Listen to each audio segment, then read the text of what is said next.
بسم اللہ الحمد للہ والصلاة والسلام علی رسول اللہ وعلی آلہ وصحبہ ومن والاه. اللهم انفعنا بما علمتنا وعلمنا ما ينفعنا وزدنا علما. رب اشرح لي صدري ويسر لي امري واحلل عقدة من لساني يفقهوا قولي.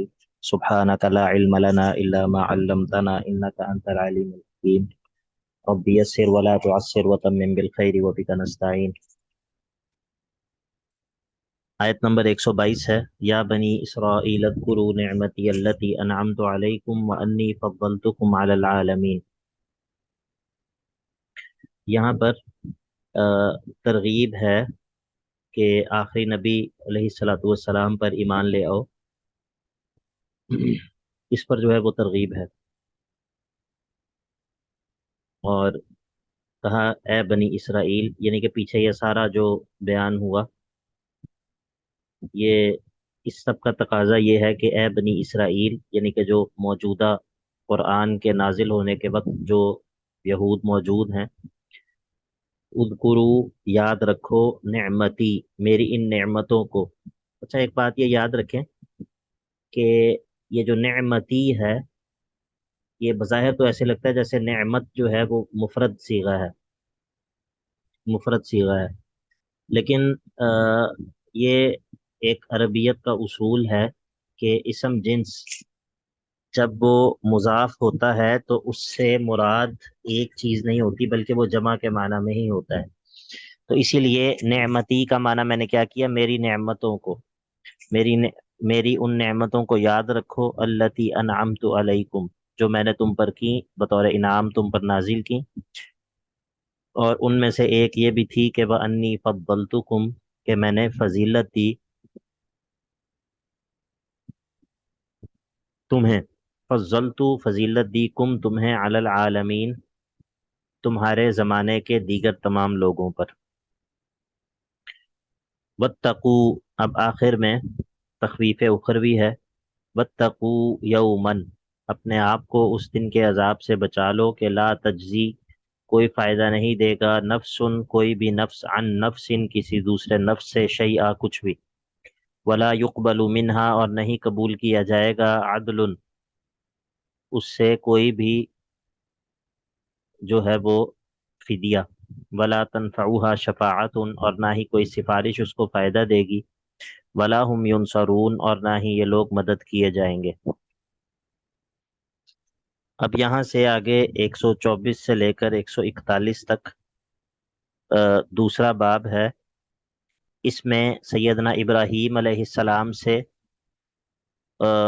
دلیل نقلی ذکر ہوگی، اللہ کے نبی صلی اللہ علیہ وسلم کی نبوت پر، بیت اللہ کے کعبہ ہونے پر، اور دیگر چند چیزوں کے اوپر دلیل نقلی ذکر ہوگی. اب یہود کا ایک بڑا کنسرن جو ہے وہ یہ تھا، خاص طور پہ جب اللہ کے نبی علیہ الصلاۃ والسلام نے بیت المقدس سے اپنا جو رخ ہے وہ دوبارہ بیت اللہ کی طرف موڑ لیا تھا. یہ آگے دوسرے پارے کے شروع میں یہ بات آئے گی کہ اللہ کے نبی علیہ الصلاۃ والسلام جب مدینہ آئے تھے تو آپ مدینہ آ کر پہلے بیت المقدس کی طرف منہ کر کے نمازیں پڑھتے رہے تقریباً 16-17 مہینے تک. لیکن اس کے بعد پھر جب تحویل قبلہ کا حکم آیا تو اللہ کے نبی علیہ الصلاۃ والسلام نے واپس بیت اللہ کی طرف رخ کر لیا. تو یہود کو اس چیز کی یہ بھی ان کا ایک اعتراض تھا. تو اب ان دو چیزوں پر اللہ رب العزت ابراہیم علیہ السلام سے دلیل نقلی ذکر کرے گا، اللہ کے نبی علیہ الصلاۃ والسلام کی نبوت پر اور بیت اللہ کے قبلہ ہونے پر. تو فرمایا وَإِذِ ابْتَلَىٰ، اور یاد کرو اس وقت کو کہ جب آزمایا ابراہیم ربہ، ابراہیم کو اس کے رب نے، بکلمات چند احکام کے ذریعے، تو فَأَتَمَّهُنَّ وہ ان میں کامیاب ہو گیا، اس نے ان آزمائشوں کو پورا کر دکھایا. قال، اللہ رب العزت نے کہا، انی جاعلک للناس اماما، یہ جو نبوت ہے یہ انسان اپنی محنت سے حاصل کر سکتا ہے؟ نہیں سر۔ نہیں نہیں سر۔ نہیں سر۔ اگر کوئی بندہ بہت زیادہ نیکیاں کرتا جائے ہمیشہ اللہ تعالیٰ کی اطاعت کرتا رہے، تو کوئی ایسا وقت آ سکتا ہے کہ جب وہ نبی بن جائے؟ نہیں نہیں سر، ایسا نہیں نہیں ہے۔ سر۔ تو یہ ابراہیم علیہ السلام جب ان آزمائشوں میں پورے اترے تو قال انی جاعلک للناس اماما، اللہ تعالیٰ نے کہا کہ ہم تمہیں لوگوں کے لیے امام یعنی کہ نبی بنا رہے ہیں۔ اس کا کیا مطلب ہے؟ سر وہ نبیوں کے سردار مطلب بنایا ہوگا، نبی تو وہ پہلے سے ہی تھے۔ اچھا، سردار پہلے نہیں تھے؟ مطلب سر ایک جیسے ہم کسی چیز سے خوش ہو کے اس کو ایک آنر دے دیتے ہیں، وہ چیز ہے نا، تو نبی تو وہ پہلے سے ہی تھے نا۔ اچھا، پھر انہوں نے کہا قال ومن ذریتی، یہ کس چیز کی انہوں نے دعا کی کہ میری اولاد کو بھی نبیوں کا سردار بنا دا؟ نہیں سر، اولاد کے لیے تو یہ نہیں تھا۔ ہوں اولاد کے لیے تو انہوں نے، اولاد کے لیے ابراہیم علیہ السلام کی اولاد میں کیا چیز چلی ہے؟ نبوت ہی چلیے جی سر۔ ہاں، نبوت چلی ہے نا۔ تو اصل میں جی یہ الگ کلام ہے، الگ مستقل کلام ہے۔ یہ ایسا نہیں ہے کہ یہ کلمات اور اللہ تعالیٰ کی جو آزمائشیں ہیں ان کو پورا کرنے کی وجہ سے نبوت مل گئی ہو، ایسا نہیں ہے۔ ٹھیک ہے، قال انی جاعلک للناس اماما یہ الگ کلام ہے، کیونکہ نبوت جو ہے وہ کسبی چیز نہیں ہے، وہ بھی چیز ہے۔ نبوت کو کمایا نہیں جا سکتا کہ انسان کہے کہ میں بہت زیادہ نیکیاں کروں گا یہاں تک کہ میں نبی بن جاؤں گا، ایسا نہیں ہو سکتا۔ قال انی جاعلک للناس اماما قال ومن ذریتی، ابراہیم علیہ السلام نے کہا اے اللہ میری ذریت میں سے بھی۔ تو اللہ تعالیٰ نے فوراً تأدیب کی، کہا قال، اللہ تعالیٰ نے کہا لا ینال عہد الظالمین، میرا یہ جو عہد ہے یعنی کہ میرا نبوت عطا کرنے کا جو عہد ہے یہ ظالموں کو شامل نہیں ہوگا، یعنی کہ آپ کی اولاد میں سے اگر کوئی ظالمین ہوں گے تو ان کے لیے یہ عہد نہیں ہوگا۔ ہاں، آپ کی اولاد کے اندر نبوت جو ہے وہ میں رکھ دوں گا۔ وَإِذْ جَعَلْنَا الْبَيْتَ، اب بیت اللہ کی شان بیان کرتا ہے، وَإِذْ جَعَلْنَا الْبَيْتَ مَثَابَةً لِلنَّاسِ وَأَمْنًا، اور یہ سب چیزیں جو ہیں وہ یہود کو مخاطب کر کے ذکر ہو رہی ہیں۔ ٹھیک ہے، یعنی کہ ابراہیم علیہ السلام تو ان کے ہاں بھی محترم تھے، ابراہیم علیہ السلام کا وہ بھی احترام کرتے تھے، تو اللہ رب العزت نے ان کا جو رویہ ہے اس کو ذکر کیا۔ اور بیت اللہ جس کو انہوں نے تعمیر کیا اس کے اوصاف کا ذکر ہوگا۔ تو کہا وَإِذْ جَعَلْنَا الْبَيْتَ مَثَابَةً لِلنَّاسِ وَأَمْنًا، اور جب ہم نے بنا دیا بیت اللہ کو مثابۃ للناس، لوگوں کے لیے بار بار آنے کی جگہ، وَأَمْنًا، اور امن کی جگہ۔ آپ میں سے حج کیا کسی نے؟ سر انشاءاللہ اس سال جا رہے ہیں ہم۔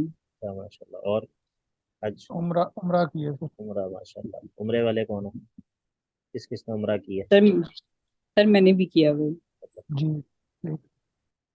اور باقی کسی نے نہیں کیا عمرہ؟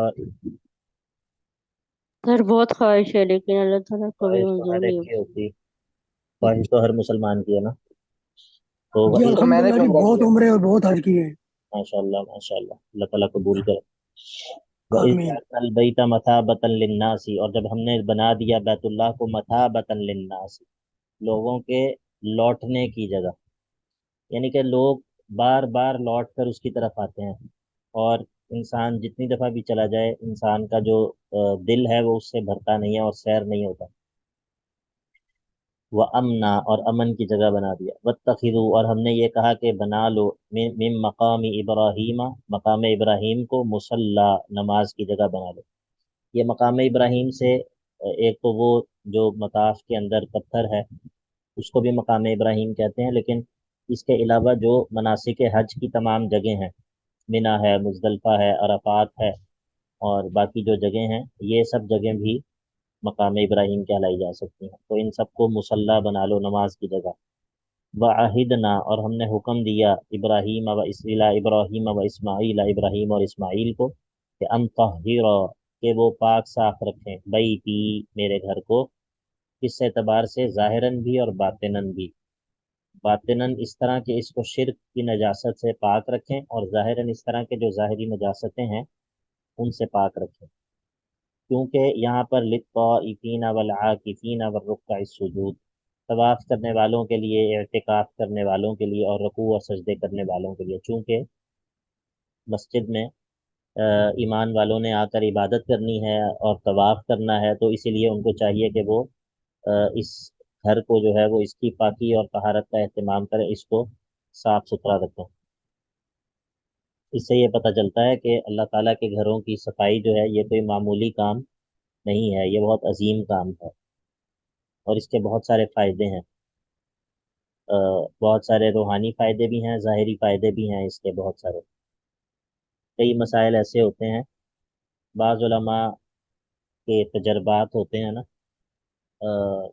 مختلف چیزوں کا علاج کرنے کے لیے، تو کئی ایسی پریشانیاں ہوتی ہیں کہ ان کا علاج کرنے کے لیے بعض علماء یہ کہتے ہیں کہ آپ مسجد کی صفائی کریں، تو اس عمل کی برکت سے اللہ رب العزت جو ہے وہ کئی مسائل کو حل کر دے گا۔ تو یہ بہت بڑا کام، خاص طور پہ یہ شادی وغیرہ کے لیے اس مسئلے کے اندر جو ہے وہ اکثر علماء یہ حل بتاتے ہیں۔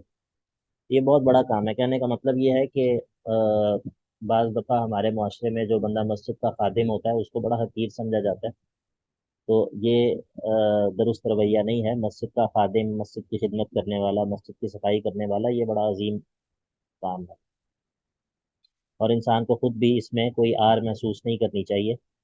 اللہ تعالیٰ کے گھروں کو صاف رکھنا، صاف کرنا، اور خاص طور پہ اس حوالے سے خواتین کے اندر بہت زیادہ جو ہے نا وہ کم تربیت پائی جاتی ہے، کیونکہ خواتین کا مسجد کے ساتھ انٹریکشن اس طرح نہیں ہوتا جس طرح مردوں کا ہوتا ہے۔ کم جاتی ہیں خواتین مساجد میں، تو زیادہ تر یہی ہوتا ہے کہ رمضان وغیرہ میں مساجد میں جاتی ہیں خواتین، وہ بھی اگر کسی جگہ پر ایسا انتظام ہو تو۔ لیکن پھر یہ ہوتا ہے کہ وہ بالکل ہی مساجد کے احترام، مساجد کی تعظیم، اس سے بالکل غافل ہوتے ہیں۔ اور جن مساجد میں خواتین کے لیے انتظام اور اہتمام ہوتا ہے، بعض دفعہ وہاں پر ایسے ایسے واقعات ہوتے ہیں کہ بندہ کہتا ہے کہ یار یہ اس سے بہتر ہے کہ یہ مساجد میں آئیں ہی نہیں، یعنی کہ وہ بالکل مساجد کو کوئی تعظیم جو ہے نا وہ نہیں ہوتی دلوں میں۔ تو اسی لیے مساجد کو صاف ستھرا رکھنا چاہیے اور ان کا جو ہے وہ اہتمام، ان کی تعظیم دل میں ہونی چاہیے۔ یہ اللہ تعالیٰ کے شاعر۔ اب ابراہیم علیہ السلام کی جو ہے وہ دعا کا ذکر ہوگا۔ وَإِذْ قَالَ ابراہیم، اوپر دیکھیں آیت نمبر 124 میں ابراہیم علیہ السلام نے مطلقاً دعا کی تھی اپنی اولاد کے لیے، تو اللہ تعالیٰ نے آگے سے کیا کہا تھا؟ کہ ظالموں کے لیے نہیں ہوگا، ہاں میرا وعدہ نہیں۔ ظالموں کو نہیں تو پہنچے گا۔ اب جب یہاں پر دعا وہ کرنے لگے دنیاوی چیزوں کی، ابراہیم علیہ السلام اوپر جو ہے وہ نبوت کی دعا کر رہے تھے تو انہوں نے عمومی دعا کی، اللہ تعالیٰ نے بتایا کہ نہیں ایسے نہیں ہوگا۔ اب جب انہوں نے دنیاوی چیزوں کی دعا کرنی شروع کی تو انہوں نے پھر کہا کہ شاید یہ ان چیزوں کی دعا بھی خاص ایمان والوں کے لیے کرنی ہے۔ یہاں پر پھر اللہ تعالیٰ نے بتایا کہ نہیں، ان چیزوں کے معاملے میں سب کو عطا کروں گا، کسی کو بھی محروم نہیں رکھوں گا۔ تو کہا وَإِذْ قَالَ ابراہیم، اور جب ابراہیم نے کہا اے میرے رب، رب اجعل هذا بلدا آمنا، اے میرے رب آپ اس کو بلد آمنہ بنا دیجئے، امن والی جگہ بنا دیجئے۔ ورزق اہلہ، اور یہاں رہنے والوں کو رزق دیجئے، من الثمرات، ہر طرح کے ثمرات، لیکن کن کو؟ من آمن منہم باللہ والیوم الآخر، ان کو جو ان میں سے ایمان لائیں اور آخرت، اللہ پر اور آخرت کے دن پر ایمان لائیں۔ آپ کو بات سمجھ آ گئی؟ یہاں پر یہ بات، یہ دعا کیوں کی ابراہیم جی علیہ سر آگے جی سر۔ السلام؟ لیکن اللہ تعالیٰ نے کہا کہ نہیں، اس مسئلے کے اندر ایسا نہیں ہے۔ کیونکہ جی بتائیے، بولیں جی، کچھ بولنے لگی تھیں آپ؟ نہیں سر کچھ نہیں، وہ آپ نے وہ کوشچن کیا تھا نا کہ مطلب حضرت ابراہیم علیہ السلام نے کیوں کہا، تو وہ بتانے لگی تھی لیکن وہ آپ نے بتا دیا۔ ٹھیک ہے۔ من آمن منہم باللہ والیوم الآخر قال، اللہ تعالیٰ نے کہا ومن کفر، جو کفر کریں گے تو ان کو بھی میں دنیا کی زندگی میں ان کو بھی دوں گا، فأمتعہ، میں ان کو بھی فائدہ دوں گا، قلیلاً، قلیلاً سے کیا مراد ہے؟ ان کو دنیا میں تھوڑا دوں گا میں، یعنی کہ ادھر ہی نہیں سر، ہوگا اس کی دنیا کی زندگی کی طرف اشارہ ہاں ہے۔ قلیلاً دنیا کی زندگی میں، اس کا یہ مطلب نہیں ہے کہ دنیا میں ان کو بہت تھوڑا دوں گا، ٹھیک ہے؟ فأمتعہ صرف قلیلاً کا مطلب یہ ہے کہ دنیا میں ان کو بھی میں دوں گا، قلیلاً سے مراد دنیا ہے، لیکن ثم اضطرہ الی عذاب النار، لیکن پھر ان کو جو ہے وہ آخرت کے اندر ان کو میں مجبور کر کے، گھسیٹ کر جو ہے وہ عذاب نار کی طرف، آگ کے عذاب کی طرف لے جاؤں گا، وہ بئس المصیر، اور وہ کیا ہے، بہت ہی بری لوٹنے کی جگہ ہے۔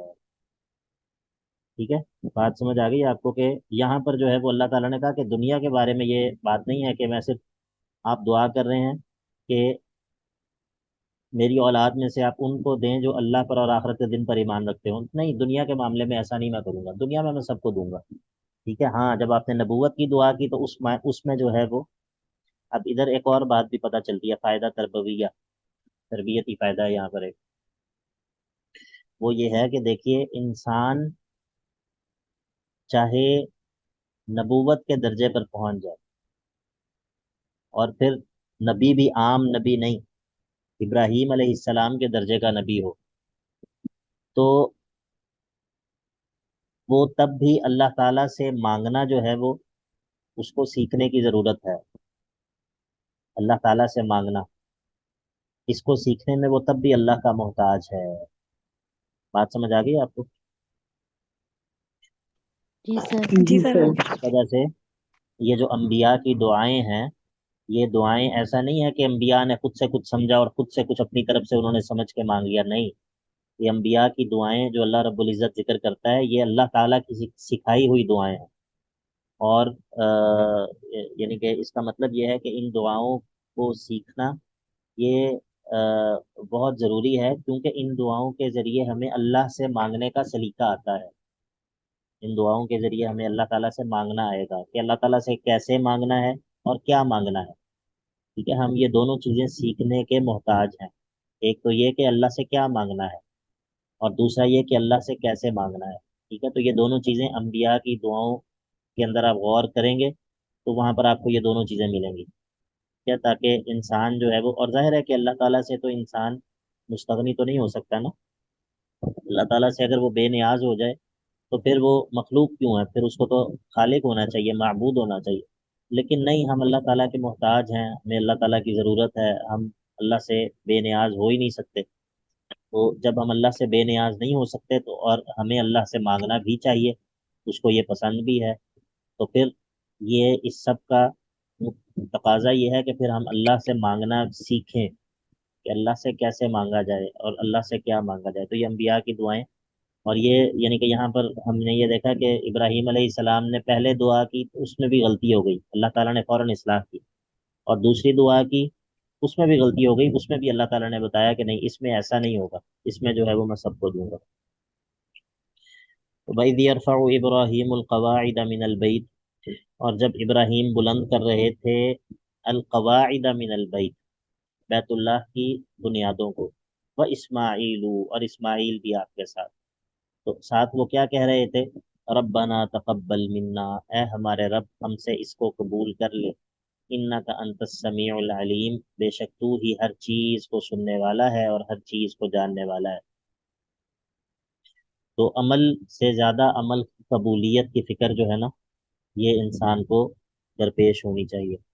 اور کیا دعا کر رہے تھے، ربنا، اے ہمارے رب، وجعلنا، بنا دے ہم کو، مسلمین، فرما بردار، لکا، اپنے لیے، ومن ذریتنا، اور ہماری اولاد میں سے بھی، امتم مسلمت لک، ایک ایسی امت کے جو تیرے لیے، تیری فرما بردار ہو، ارینا مناسکنا، اور ہمیں سکھا دے ہمارے بندگی کے طریقے، مناسکنا منسک کہتے ہیں بندگی کے طریقے کو، نسک کہتے ہیں عبادت بندگی، تو مناسک بندگی کے طریقے، آپ کہتے ہیں نا مناسک حج، حج کے طریقے، تو ارینا مناسکنا وتب علینا، اور ہماری توبہ کو قبول کر لے، انک انت التواب الرحیم، بے شک تو بہت توبہ قبول کرنے والا اور بہت مہربان ہے۔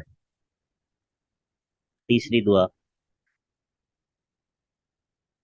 یہ جو تیسری دعا ہے، ربنا وبعث فیہم رسولا منہم یتلو علیہم آیاتک ویعلمہم الکتاب والحکمت ویزکیہم انک انت العزیز الحکیم، یہ دلیل نقلی ہے اللہ کے نبی علیہ الصلاۃ والسلام کی نبوت کے لیے، کہ دیکھو ابراہیم علیہ السلام بھی اس نبی کے لیے دعا کرتے رہے ہیں، تو اے یہودیو، تم اپنے آپ کو ابراہیم علیہ السلام کی طرف منسوب کرتے ہو، تو تمہیں چاہیے کہ تم اس نبی پر ایمان لے آؤ جس نبی کے لیے ابراہیم علیہ السلام بھی دعا کرتے رہے ہیں۔ ابراہیم علیہ السلام کی جو تیسری دعا ہے یہ کتنی دیر بعد قبول ہوئی ہے؟ سر حضرت ابراہیم علیہ السلام اور حضور صلی اللہ علیہ وسلم کے 40 پشتوں کا اگر میں غلط نہ ہوں تو فرق ہے۔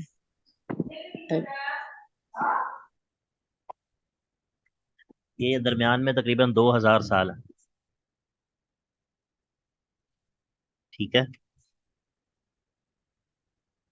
تو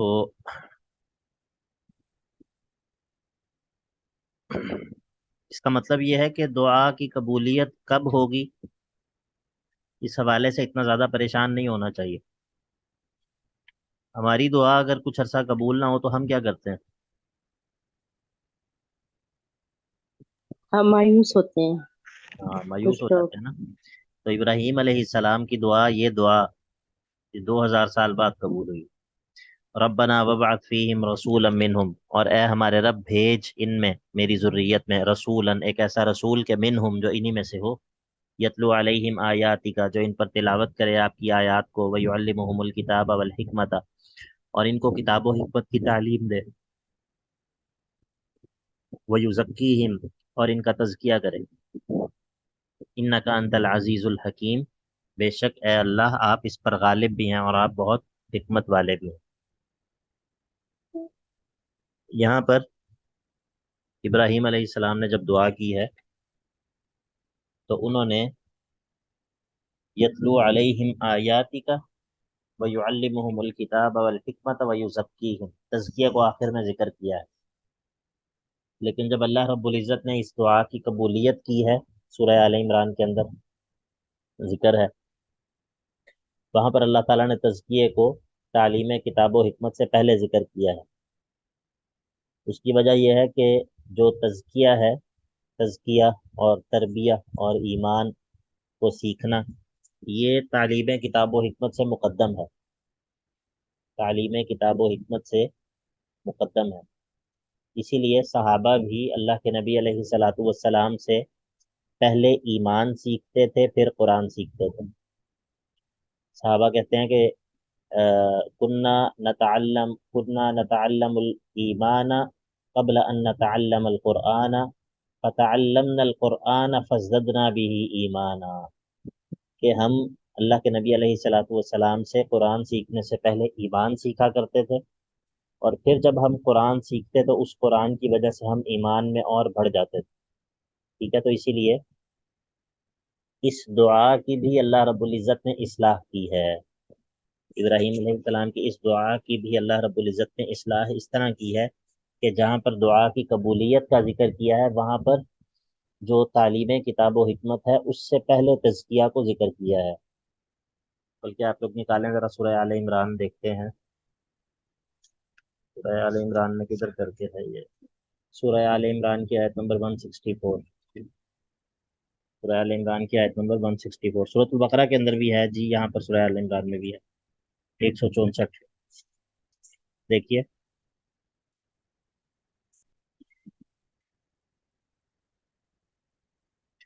نکال لی؟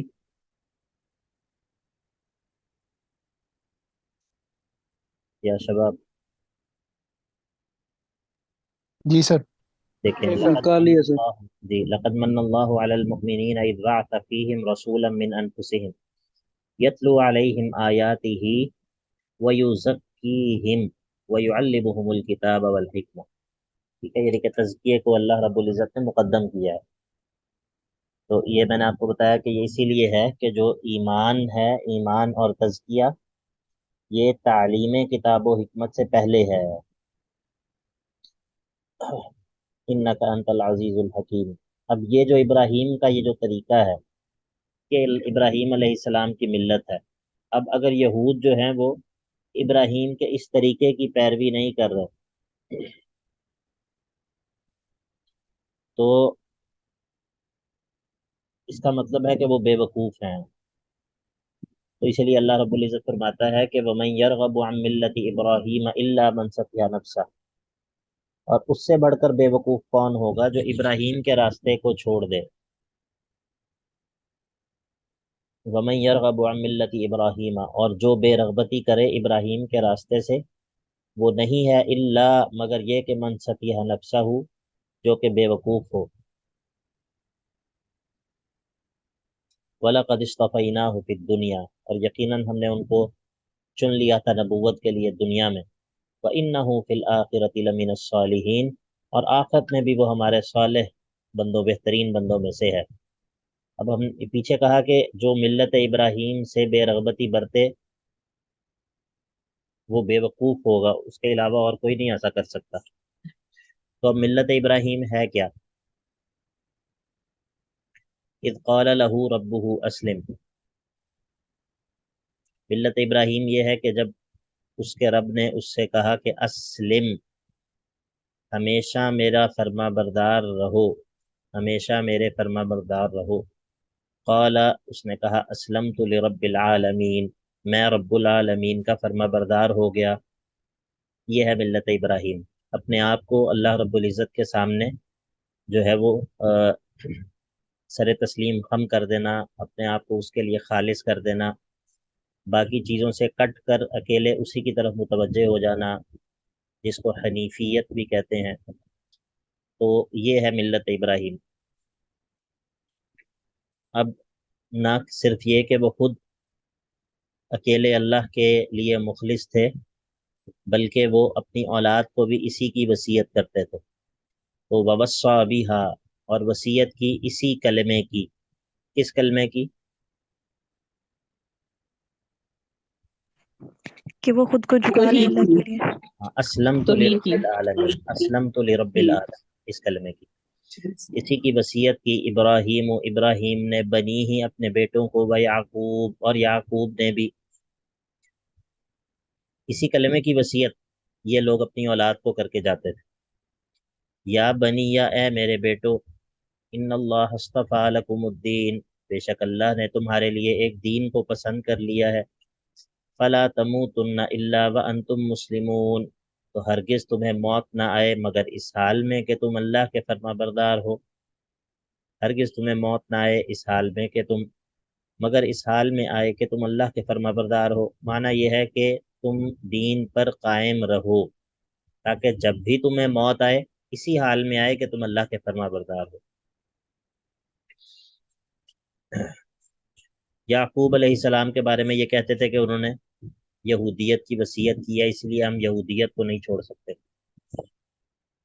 تو اللہ تعالیٰ سے کہتا ہے ام کنتم شہداء اذ حضر یعقوب الموت، کیا اس وقت تم لوگ موجود تھے جب یعقوب کی موت کا وقت آیا تھا؟ اذ قال لبنیہ، جب اس نے اپنے بیٹوں سے کہا ما تعبدون من بعدی، میری موت کے بعد تم کس چیز کی عبادت کرو گے؟ قالو، انہوں نے کہا نعبد الہک، ہم آپ کی الہ، آپ کے معبود کی عبادت کریں گے، و الہ آبائک، اور آپ کے آباء و اجداد کے معبود کی، جو کہ ابراہیم ہے، و اسماعیل، اور اسماعیل ہیں، و اسحاق، اور اسحاق ہیں، الہم واحدہ، وہ اکیلا معبود جو ہے اسی کی ہم بھی عبادت کریں گے، ونحن لہ مسلمون، اور ہم اسی کے فرما بردار رہیں گے۔ تلک امت قد خلت، لیکن بات یہ ہے کہ اے یہودیو تمہیں یعقوب علیہ السلام کے یا اپنے بڑوں کے ان اعمال پر فخر کرنے کا کوئی فائدہ نہیں ہوگا۔ ٹھیک ہے یہ تمہارے بڑے تھے، لیکن تمہیں ان کے اعمال، اپنے بڑوں کے اعمال تمہیں کوئی فائدہ نہیں دیں گے اگر تم اچھے نہیں ہوگے تو اسی لیے کہا تلک امت قد خلت، یہ ایک امت ہے جو کہ گزر چکی ہے، لہا ما کسبت، ان کے لیے وہ اعمال ہیں جو انہوں نے کمائے، ولکم، اور تمہارے لیے وہ ہوگا ما کسبتم، جو تم کماؤ گے، ولا تسألون عما كانوا يعملون، اور تم سے سوال نہیں کیا جائے گا اس چیز کے متعلق ہے جو وہ لوگ کیا کرتے تھے۔ مطلب یہ ہے کہ تمہارے بڑے یہ تھے لیکن تم کیا ہو، ٹھیک ہے، تھے وہ آبا ہی تمہارے مگر تم کیا ہو۔ تو اس لیے یہاں پر کہا کہ اگرچہ یہ تمہارے آبا تھے لیکن تم یہ بتاؤ کہ کیا تمہارا اس پر عمل ہے یا نہیں ہے۔ بات سمجھ آ گئی؟ جی سر جی آگے۔